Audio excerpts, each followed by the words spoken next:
এই জন্যই তো জান্নাতের টিকিট হাতে পাইয়া আবু বকরের কান্নার আওয়াজ, ওমরে ফারুকের কান্নার আওয়াজ, যেই ওমর 27 বছর বয়সে রহমতের নবীর হাতে হাত লাগাইয়া কালেমার পতাকা ধরলেন কয় বছরে? জোরে কও।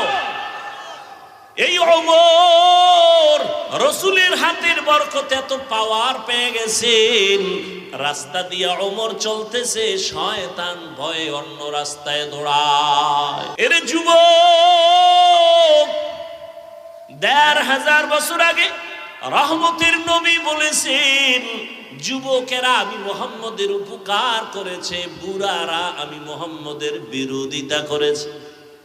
ও যুবক বাবা, আজকে তোমার মধ্যে নবীর আদর্শ নাই।